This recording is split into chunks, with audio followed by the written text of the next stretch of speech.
जय हिंद। तो आज की इस वीडियो में आप लोग देखेंगे कि जो आपकी पॉलिटेक्निक की एंट्रेंस एग्ज़ाम होने वाला है, ठीक है, उसका जो है इसका सिलेबस मैं आपको बताने वाला हूं। तो सिलेबस को आप वीडियो को लास्ट तक देखिएगा, जिससे कि आपको समझ में आएगा कि आपको क्या क्या पढ़ना है आपका एंट्रेंस एग्ज़ाम क्लियर करने के लिए, ठीक है।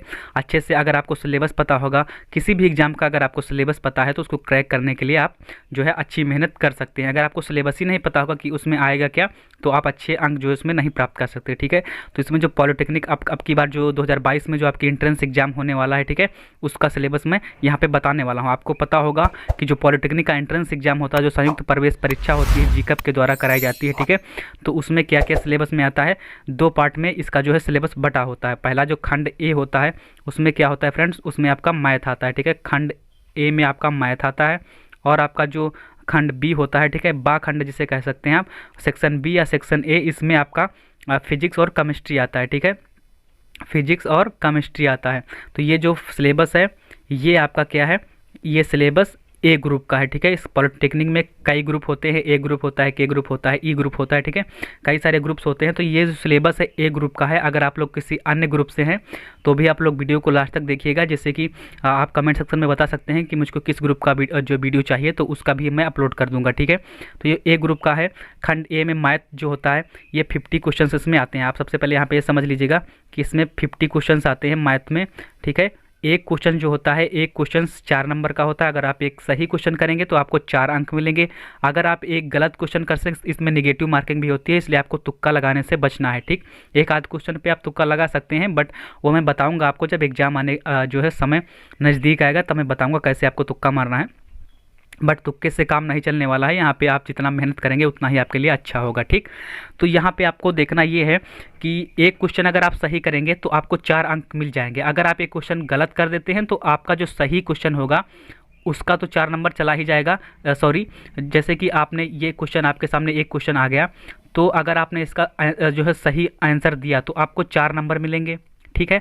अगर नेक्स्ट क्वेश्चन मान लें दूसरा क्वेश्चन है, उसका आपने जो है गलत आंसर दिया, ठीक, तो जब उसका आप गलत आंसर देंगे तो क्या होगा, ये दूसरा क्वेश्चन है, तो इसका जो 4 नंबर मिलना चाहिए था, चूँकि आपने गलत कर दिया तो वो तो 4 नंबर कट ही जाएंगे, लेकिन ये जो सही आपने 4 नंबर किया है तो उसका 1 नंबर भी माइनस हो जाएगा। यानी कि आपका टोटल अगर 2 क्वेश्चन का मिलाएंगे तो आपको 3 नंबर मिलेगा, ठीक है, क्योंकि 1 नंबर इसमें का गलत हो जाएगा, कट जाएगा जो सही वाले में का। तो इसीलिए अगर आप सही क्वेश्चन करेंगे तो आपको 4 नंबर मिलेंगे प्लस के, और आप अगर वही क्वेश्चन दूसरा गलत कर देते हैं तो आपको -1 नंबर कट जाएगा, ठीक है। तो इस प्रकार से इसमें मार्किंग होती है। बहुत सारे जो है फ्रेंड्स मुझसे पूछ रहे थे कि हाँ इसमें कैसे नेगेटिव मार्किंग होती है, किस तरह का पेपर आता है, तो सारा कुछ मैं इस जो है वीडियो में बताने वाला हूँ, और आप वीडियो को लास्ट तक देखिएगा ज़रूर। और चैनल पे पहली बार आए हो तो चैनल को सब्सक्राइब कर लीजिएगा, जिससे कि ऐसे ही नॉलेजेबल वीडियो आपको डेली बाय डेली मिलती रहेंगी। तो चलिए अब यहाँ पे मैं सिलेबस को कवर कर लेता हूँ, और नेक्स्ट वीडियो में आप जो भी कहेंगे, जिस प्रकार की कैसे इसका कट ऑफ जाता है, किस प्रकार कितने मार्क्स हमको चाहिए इसमें पास होने के लिए, आपको गवर्नमेंट कॉलेज जो है कितने नंबर पर मिलता है, तो मैं उसका सेपरेट वीडियो, अलग वीडियो बना दूंगा। नहीं तो ये वीडियो जो है लंबा हो जाएगा, क्योंकि इसका सिलेबस जो है थोड़ा बड़ा है, ठीक। तो चलिए सिलेबस की ओर चलते हैं। यहाँ पे आप जो खंड 1 में देख सकते हैं कि गणित है, ठीक है। गणित में आपको क्या क्या पढ़ना है यहाँ पे आप लोग देख सकते हो। इसमें सबसे पहले तो आपको वर्गमूल एवं घनमूल पढ़ना है, ठीक है, वर्गमूल, स्क्वायर रूट और क्यूब रूट पढ़ना है, घातांक को करनी पढ़ना है, ठीक है, सर्ट्स और ये पढ़ना है आपको घातांक, और फिर सरलीकरण पढ़ना है, सिंप्लीफिकेशन, ठीक है, बहुपद एवं गुणनखंड पढ़ना है, पॉलिनोमियल्स, और इसमें क्या करते हैं एलसीएम एचसीएफ पढ़ना है। ये सारा कुछ मैं एक एक करके जो है पढ़ाऊंगा आपको। तो चैनल पे पहली बार आए हो तो सब्सक्राइब जरूर कर लीजिएगा, ठीक है, बताना ना पड़े आपको, क्योंकि इसमें कोई फीस नहीं लगती है। केवल आपको रेड कलर का बटन है उसको प्रेस करना है, बेल आइकन को ऑन कर लेना है, और अपने फ्रेंड्स के साथ वीडियो को शेयर कर देना है, जिससे वो भी इस वीडियो का लाभ उठा सकें। तो इसमें क्या है कि 6 नंबर में बीजगणितीय सूत्रों पर आधारित प्रश्न, यानी कि जो अलजेब्रा के जो फार्मूला होते हैं उस पर जो आधारित प्रश्न होते हैं, ठीक है, इसमें मैं सारे मोस्ट इंपॉर्टेंट क्वेश्चन आपको कराने वाला हूँ।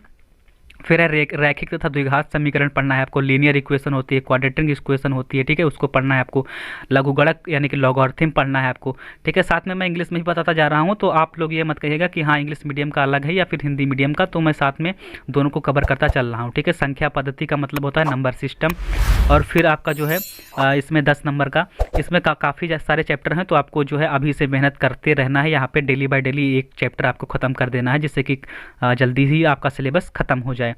फिर जो है प्रतिशतता का मतलब होता है परसेंटेज पढ़ना है। फिर आपको प्रॉफिट लॉस और बट्टा पढ़ना है, ठीक है। साधारण तथा चक्रवृद्धि ब्याज का मतलब होता है कि सिंपल इंटरेस्ट और आप कंपाउंड इंटरेस्ट पढ़ना है, ठीक है। और इसमें बैंक जमा पूंजी तथा किस्तों में भुगतान, आपके जो बैंक पर आधारित क्वेश्चन होते हैं टैक्सेशन पर, उस वो पढ़ना है आपको। नीचे टैक्सेशन हो गया, कराधान हो गया, और एवरेज पढ़ना है, औसत हो गया, ठीक है। अनुपात, समानुपात एवं मिश्रण पढ़ना है, रेशियो, प्रोपोर्शन और मिक्सचर, ये चीज़ पढ़ना है। वर्क एंड टाइम पढ़ना है, ठीक है। और फिर आपका हो गया चाल तथा समय, ये पढ़ना है आपको। स्पीड और टाइम पढ़ना है। केंद्रीय प्रवृत्ति की मापें, ये आपको पढ़ना है। ये ज्योमेट्री का अलग जो है इसका सेक्शन हो जाएगा, इसको भी मैं जो है आपको डीपली पढ़ाऊंगा तो आपको समझ में आ जाएगा। फिर यहाँ पे क्या है आपका जो 20 नंबर का, इसमें काफ़ी बड़ा सिलेबस है तो आप जो है अच्छे से इसको पढ़िएगा। विक्षेपण की मापें तथा जन्म मरण सांख्यिकी स्टैटिक्स से, ये आपका समुच्चय सिद्धांत एवं प्रतिचित्रण, ये आपका जो है समुच्चय यानी कि सेट जिसे कहते हैं, ये है आपका त्रिभुज, ट्रायंगल पढ़ना है। पाइथागोरस पर में जो होती है पाइथागोरस थ्योरम, उसके एप्लीकेशंस पढ़ने हैं। समरूप त्रिभुज पढ़ना है। वृत्तीय माप पढ़ना है। त्रिकोणमितीय फलन एवं सर्वसमीकाएँ पढ़नी है आपको, ठीक है। फिर त्रिकोणमितीय ट्रिग्नोमेट्री यहाँ पे स्टार्ट हो रही है। त्रिकोणमितीय फलन एवं सर्वसमीकाएँ होते हैं, त्रिकोणमितीय फलनों के मान पढ़ने हैं। दो कोणों के योग एवं, ये सारा आपका जो है ज्योमेट्री का सिलेबस है। दो कोणों के योग एवं अंतर के त्रिकोण की, अगर टू आपके एंगल्स हैं तो उनका जो है आपको सब्सट्रैक्ट करना है, आपका एडिशन करना है, ये सारी चीज़ें पढ़नी है। त्रिकोणमितीय फलन एवं सूत्र पढ़ने हैं, ठीक है।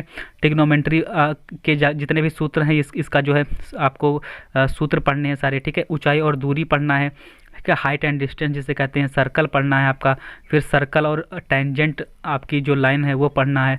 स्पर्श रेखा, बिंदुपथ है, समतल आकृतियों के क्षेत्रफल तथा परिमाप, ये आपको जो है आपको एक जो है रूपरेखा पता चल जानी चाहिए कि किस प्रकार से आपको क्या क्या पढ़ना है, उसी चैप्टर को आपको ध्यान में रखना है। बाकी क्योंकि जो ग्रुप ए का सिलेबस होता है लगभग क्लास 10th के लेवल का आता है, तो क्लास 10th के लेवल का मतलब ये है, ये मत समझिएगा कि केवल क्लास 10th का ही आएगा, ठीक है। क्लास 10th का ही आएगा, ये आपका क्लास 10th के लेवल का मतलब है कि जो है क्लास 9th का भी इसमें कुछ क्वेश्चन आ सकते हैं, 8th के भी आ सकते हैं, 6th मतलब क्लास 10th के नीचे के कुछ भी आप इसमें दे सकते हैं, तो इसीलिए सिलेबस इसका बड़ा है ना, ठीक है। तो यहाँ पे आप समतलाकृतियों के क्षेत्रफल तथा परिमाप पढ़ना है, ठीक है। घन घनाभ आपका क्यूब, क्यूबॉइड और सिलेंडर पढ़ना है आपको। प्रिज्म, पिरामिड तथा शंकु, कोण पढ़ना है आपको, ठीक है। गोला होगा, स्फीयर जिसे कहते हैं, गोला को पढ़ना है। फिर समकोणीय, कार्तीय, निर्देशांक, ये सारे एक एक चैप्टर में यहाँ पे आपको बताऊंगा, ठीक।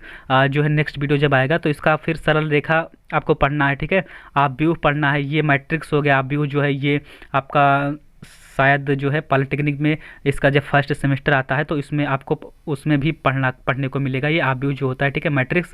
और बाकी ये जो आव्यूह है ये 10th में शायद नहीं होता, ठीक है। और क्योंकि अब सिलेबस चेंज हुआ होगा तो मुझे कंफर्म नहीं है, लेकिन ये 10th में आव्यूह नहीं होता, ये आपका 11th या 12th में मिलता है पढ़ने को, लेकिन यहाँ पे मैं आव्यूह को अच्छे से आपको पढ़ा दूंगा। फिर आप देखते हैं इसके बाद जो है सिलेबस है आपका वो किसका है, इसके बाद का सिलेबस देखते हैं फ्रेंड्स। तो फ्रेंड्स इसके बाद जो है आपका सेक्शन ए कंप्लीट हुआ। सेक्शन ए में इतने चैप्टर आपको पढ़ने हैं, ये मैंने आपको बता दिया। फिर सेक्शन 2 की बात करते हैं। यहाँ पे सेक्शन जो 2 है इसमें आपको फिजिक्स है, ठीक है। यानी कि कहने का मतलब है ग्रुप ए में वही जो बंदे अप्लाई कर सकते हैं जो PCM हो, ठीक है, यानी कि जिनके फिजिक्स केमिस्ट्री मैथ जो है वो हो 10th में, ठीक। तो ये चीज़ जो है काफ़ी उनके लिए आसान हो जाएगी जिनकी फिजिक्स केमिस्ट्री मैथ जो है उनकी अच्छी होगी, ठीक है, 10th में। तो ये चीज़ है। और यहाँ पे भौतिक विज्ञान जो है, भौतिक विज्ञान इसमें क्या पढ़ना है, फिजिक्स है या केमिस्ट्री है, ठीक है। और 12th भी इस जो है ये जो सेक्शन ए ग्रुप ए होता है तो इसमें जो है 10th के बच्चे भी जाते हैं, तो इसीलिए मैंने 10th के हिसाब से बताया। वैसे 12th वाले भी ग्रुप ए कर सकते हैं, ठीक। तो यहाँ पे फिजिक्स में आपको क्या पढ़ना है, यहाँ पे मेजरमेंट पढ़ना है, मापन, सदिश सदिश राशियाँ पढ़नी है, गति पढ़नी है, गति के नियम, ये सब आपने हाई स्कूल में पढ़ा होगा। बलागुण पढ़ना है, ये शायद ना पढ़ा हो। कार्य, सामर्थ्य, ऊर्जा, वर्क, एनर्जी एंड पावर, ये सारी चीज़ें पढ़नी है। ग्रेविटेशन पढ़ना है। और ये क्या है आपका, यहाँ पे आर्किमिडीज का सिद्धांत पढ़ना है। द्रव स्थितिकी है, सरल लोलक, तरंग एवं गति, ध्वनि, ये पढ़ना है आपका।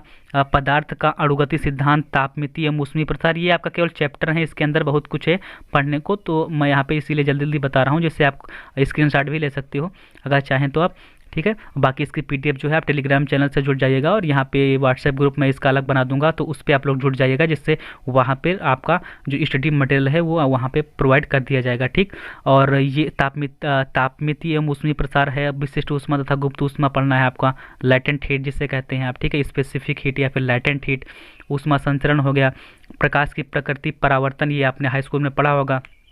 अपवर्तन और परावर्तन। प्रकाश का गोलीय दर्पणों पर परावर्तन है, ठीक है। गोलीय दर्पण आपने पढ़ा होगा, ठीक है। जो गोले का कटा हुआ भाग होता है, जिस भी गोले का कटा हुआ भाग होता है वही इसका जो है गोलीय दर्पण कहलाता है। जो जैसे कि अगर अंदर पालिश कर दिया, ठीक है, तब एक दर्पण बन जाएगा, बाहर पालिश कर दिया तब एक दूसरा अवतल और उत्तल दर्पण। ये चीज़ें जो पढ़नी है आपको वो सब पढ़ाई जाएंगी। फिर जो है यहाँ पे प्रकाश का अपवर्तन पढ़ना है, पतले लेंसों से अपवर्तन पढ़ना है, प्रकाशिक यंत्र, ये सारी चीज़ें आपने हाई स्कूल इंटर में जरूर पढ़ी होंगी। वैद्युत घटनाओं पर का परमाणुई मॉडल, ये चीज़ें पढ़नी है। विद्युत धारा, विभव ओम विद्युत सेल, ठीक है। ओम का नियम आपको टारगेट में लेके चलना है कि कम से कम 400 में आप, ठीक है, कम से कम ना हो तो 250 नंबर जरूर पाने की कोशिश यहाँ पे आपको करनी है, ठीक है। 250 नंबर अगर आप पा जाते हैं तो आपको सरकारी कॉलेज या गवर्नमेंट कॉलेज पाने से कोई भी नहीं रोक सकता, ठीक है। कोई भी पावर आपको गवर्नमेंट कॉलेज पाने से नहीं रोक सकती, ये मैं यहाँ पे लिख के देता हूँ अगर आप 250 नंबर ले आते हैं, ठीक। इसलिए इसके लिए आपको मेहनत करनी पड़ेगी, काफ़ी ज़्यादा मेहनत करनी पड़ेगी। तो आप जो है मेहनत करते रहिएगा और मैं भी आपको हेल्प करूँगा, ठीक है। फिर यहाँ पे क्या है, वैद्युत घटनाओं का परमाणु मॉडल है, विद्युत धारा, विभव एवं विद्युत सेल है, ओम का नियम है, ठीक है। विद्युत धारा का अनुप्रयोग है और धारा का चुंबकीय प्रभाव, विद्युत धारा चुंबकीय प्रेरण, ये सारी चीज़ें आपको पढ़नी है, ठीक। तो आपको यहाँ पे देखें कि आपका जो 50 जो है आपका 50 चैप्टर किस में है, मैथ्स में है, ठीक है। 50 चैप्टर मैथ्स में है और 24 चैप्टर किसके हैं, फिजिक्स के हैं, और 24 चैप्टर ही केमिस्ट्री के भी हैं, 24 ही केमिस्ट्री के हैं, ठीक। तो इतने चैप्टर आपको कवर करने हैं, तो उस हिसाब से आप अपना टाइम टेबल जो है बना लीजिएगा। और बाकी अगर आप कहेंगे तो मैं टाइम टेबल भी आपको प्रोवाइड कर दूंगा किस हिसाब से आपको पढ़ना है, लेकिन आप अपने हिसाब से पढ़ेंगे तो ज़्यादा बेटर रहेगा। फिर है कि रसायन विज्ञान केमिस्ट्री, केमिस्ट्री में क्या पढ़ना है, विज्ञान एवं रसायन पढ़ना है, द्रव्य मैटर जिसे कहते हैं वो पढ़ना है, रासायनिक संयोग के नियम पढ़ना है। फिर परमाणु एटम की जो है संरचना पढ़नी है, रेडियो एक्टिविटी पढ़नी होगी, नाभिकीय ऊर्जा जो होती है, न्यूक्लियर एनर्जी, संयोजकता तथा रासायनिक आबंधन पढ़ना है, रसायन की भाषा, रासायनिक अभिक्रिया एवं उत्प्रेरण, अम्ल क्षारक तथा लवण, रासायनिक गणनाएं, गैसीय नियम, ठीक है। और वैद्युत रसायन विलयन जो होता है सॉल्यूशन, ये चीज़ें पढ़नी है आपको। तत्वों का आवर्ती जो मेंडलीव की सारणी है, ठीक है, ये इससे भी काफ़ी ज़्यादा क्वेश्चन आते हैं कि कौन सा तत्व जो है कौन सा जो मेटल है या फिर नॉन मेटल है किस वर्ग में आता है या फिर समूह में आता है, ये सारी चीज़ें पढ़नी। कितने मेंडलीव की जो आवर्त सारणी है वो किस पर आधारित है, तो तत्वों पर आधारित है या फिर उसके द्रव्यमान पर आधारित है या फिर परमाणु क्रमांक पर आधारित है, ठीक है। ये सारी चीज़ ये जो है एक नंबर के क्वेश्चंस बन सकते हैं यहाँ पे, तो ये आपको अच्छे से पढ़ना है। और ईंधन है, ठीक है, महत्वपूर्ण लवण हो गए, कार्बनिक यौगिकों का वर्गीकरण एवं नामांकन, जिससे कंपाउंड जो होते हैं, ठीक है, कार्बनिक कंपाउंड जो होते हैं ये आपको पढ़ने हैं। कार्बनिक यौगिक हो गए, कार्बनिक यौगिकों में तत्वों की पहचान और मात्रा, औद्योगिक रसायन, विश्लेषणात्मक रसायन, ठीक है, एनालिटिक, और ये आपकी केमिस्ट्री है। तो ये इतनी आपके चैप्टर 24 इसमें भी है, 24 आपके फिजिक्स में है। तो यहाँ पे आप लोगों ने देखा कि आपका जो सिलेबस है इतना बड़ा, काफ़ी बड़ा सिलेबस है, तो इसको हल्के में मत लीजिएगा, अपना डेली बाय डेली प्रैक्टिस करते रहेगा। बाकी मैं वीडियो जो है आप जो आपको ना समझ में आए वो कमेंट करके आप मुझे बता सकते हैं, मैं उसका वीडियो आपको जो है प्रोवाइड कर दूँगा इस चैनल पर, ठीक है। तो आज के वीडियो में इतना ही, मिलते हैं नेक्स्ट वीडियो में, तब तक के लिए जय हिंद, जय Bharat, take care, bye bye, love you.